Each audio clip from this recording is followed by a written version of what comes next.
बना जो लंका भी बना डाली लपेटेगा उनको आखिर लपेटेगा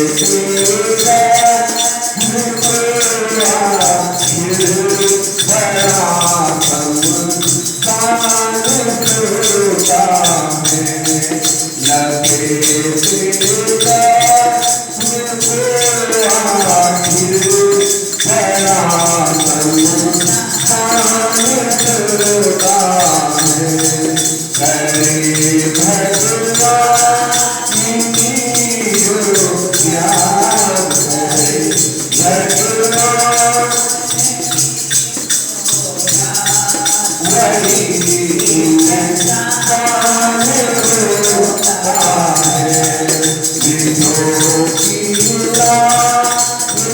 भगवान वही इंसान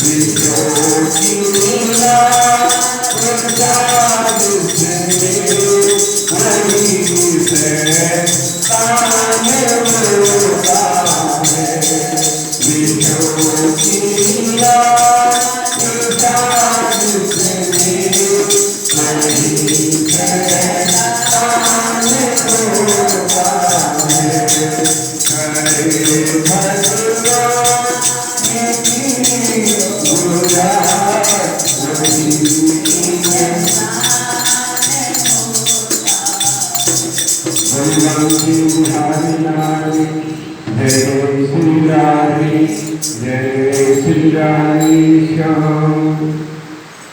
तो भगवान की जो याद करता है कोई इंसान है। अरे धन का क्या करोगे? विश्वकर्मा ने भगवान शिव पार्वती माता ने एक बार कहा कि प्रभु आप तो यहाँ कैलाश पे रहते हो, इतनी बर्फ पड़ती है, ठंड है और आप तो सब कुछ कर सकते हो, तो हमारा भी अच्छा सा महल होना चाहिए। भगवान ने कहा क्या करोगी? छोड़ो परे, क्योंकि मैं माया में नहीं फंसना चाहिए। चुप हो गई माता। एक बार लक्ष्मी माता ने महल बनाया और पार्वती माता को भी बुलाया, सभी देवताओं को निमंत्रण दिया। जब उद्घाटन हुआ, गृह प्रवेश हुआ, सभी देवताएं, तो लक्ष्मी माता ने घूम घूम के पार्वती माता को अपना महल दिखाया। हम दिखाते हैं ना, माताओं को बहुत होती है इस बात की। देखो मेरे पे कितनी बढ़िया साड़ी है, कितने की लाई है, मेरे घर में ये है, एसी लगा है, कूलर लगा है, सोफे बहुत बढ़िया है। दूसरी माताएं पूछी कहाँ से लाई, कितने का लाई, कितने का लाई हूँ। तो माताओं को इंसाफ होती है कि मेरे घर में भी होना चाहिए। और शाम को आएंगे तो आज रोटी तभी मिलेगी तो बनवा लूंगी, ठीक है। तो ये माताओं को होता है और होना भी चाहिए। अपने घर में सब व्यक्ति जाते हैं, लेकिन साथ में भजन भी होना चाहिए। अब माता ने कहा देखो मैंने तुम्हें कहा था कि मकान बना लो अच्छा सा। अब देखो लक्ष्मी जी ने कितना अच्छा सुंदर सोने का महल बनाया है, कंचन से जड़ा है, हीरे मोती की झालरें हैं, मुंडों का फर्श है, दरवाजों में लाल गड़े हैं, कितना सुंदर मकान है। भगवान ने कहा चलो तेरी इच्छा पूरी कर देते हैं। भगवान ने विश्वकर्मा को याद किया और उन्होंने स्वर्ण महल बना दिया और लक्ष्मी माता से भी सहस्त्र गुना अच्छा, जिसमें स्फटिक के फर्श, मुर्गों की झालरें, मोतियों की झालरें और नीलम के फर्श लगे हुए थे।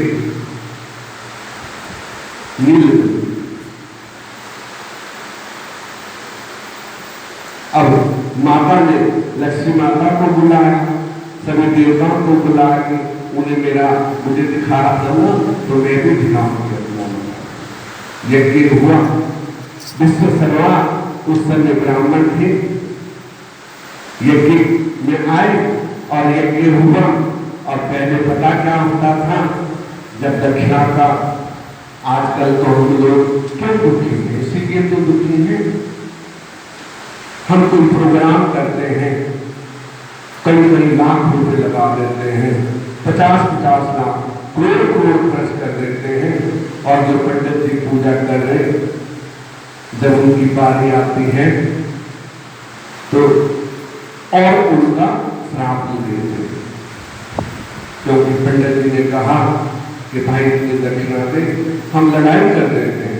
जबकि ब्राह्मण को यदि वो 1000 मांगे तो उसे 1100 देने चाहिए, शास्त्र ये कहता है।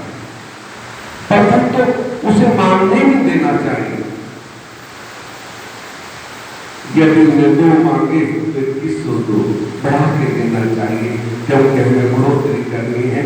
लेकिन हम लोग ऐसे मूर्ख हैं कि और काम में तो लाखों खर्च कर देंगे। जब पंडित जी की बारी आती है तो पंडित जी को बड़े लालची हैं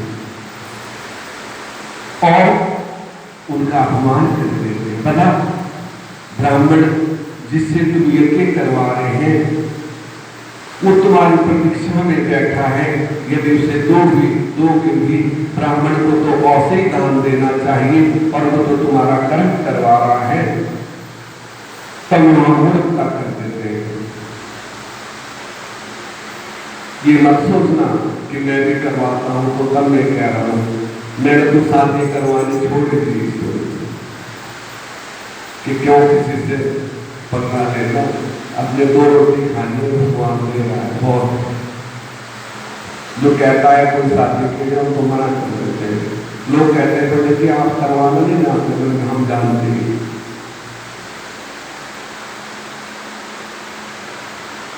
तो उनको समय देना चाहिए। और से तो हमने करोड़ों खर्च करके, जहां दक्षिणा की बारी आती है तो वहां 100-50 रुपए देखते हैं, क्योंकि ब्राह्मण खुश होकर जाएगा तो आशीर्वाद देगा, और जब तक वो अपने घर पहुंचेगा आशीर्वाद देता आएगा। और यदि उसे नहीं दिया तो वो बददुआ देता, जब तक घर पहुंचेगा उस पर कोई दूसरा काम नहीं आएगा। ये शास्त्र की बात है, वो बददुआ गया क्या मिला। तो ब्राह्मण को खुश करना चाहिए, ये शास्त्र कहता है। वो प्रसन्न है, भगवान ने कहा ब्राह्मण रूप में नहीं प्रसन्न हो जाता हूं, जो उनको प्रसन्न करता है। लेकिन ब्राह्मण भी सही होना चाहिए, यहां भी बात आ जाती है। चलो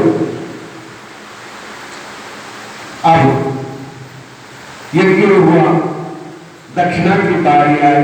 पहले जो है लोग पंडित जी को पूछ देते थे कि पंडित जी दक्षिणा में क्या चाहिए, और जो पंडित जी कह देते थे वही उसे देते।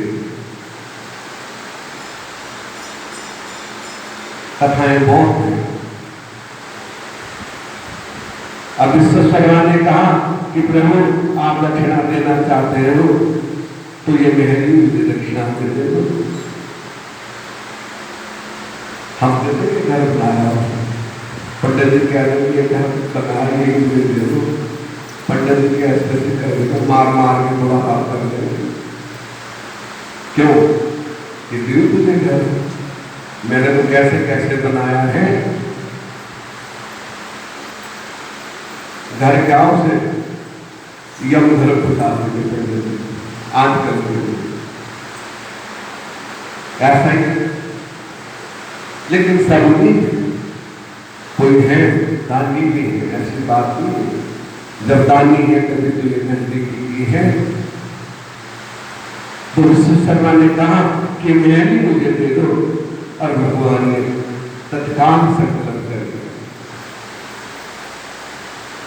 माता ने सोचा कि बड़ी मुश्किल में तो मैंने बनाया था, और अब बोल भी नहीं सकी, क्या बोल पति के सामने। पार्वती देख रहे, हमें तो वही कैलाश में रहना है, हमें मैल मूल सूट नहीं करता है रहने के लिए। अब ये इन्होंने ले लिया ना, माता ने कहा कि ब्राह्मण, तेने मेरी जो है सारी आशाओं पे पानी फेर दिया, और एक दिन ऐसा आएगा कि शिव के अवतार आके तेरी इस लंका का विनाश कर देंगे, सोने की नगरी का विनाश कर देंगे। तो वही राष्ट्र में हुआ। आगे की कथा कल सुनाएंगे, अब समय ज्यादा हो गया, तो इसलिए अभिमान नहीं करना चाहिए, अहंकार नहीं करना चाहिए। बस प्रभु का भजन करो, धन दौलत तो सब यही रह जाएगी। ये तो मन बदलने के लिए कथाएं हैं कि हमारा मन किसी तरह उस प्रभु के चरणों से जुड़े, ठीक है ना। अरे जिसके पास राम नाम का धन है ना, वो सबसे बड़ा धनी है, ये बात याद रखना। और संसार का धन कितना कर दिया जाए तब वो तृप्त नहीं हो सकता।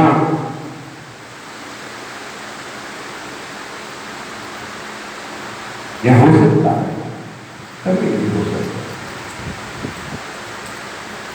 इसलिए राम का धन होना चाहिए, तभी हमारा कल्याण होगा, तभी हम उस प्रभु को प्राप्त कर सकते हैं, तभी एक जीवन सार्थक हो सकता है। हरे राम राम राम राम हरे हरे कृष्ण कृष्ण कृष्ण हरे हरे राम राम राम हरे हरे राम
Hare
काफी विश्वनाथ गंगे काफी अमरनाथ गंगे हर महादेव शंकर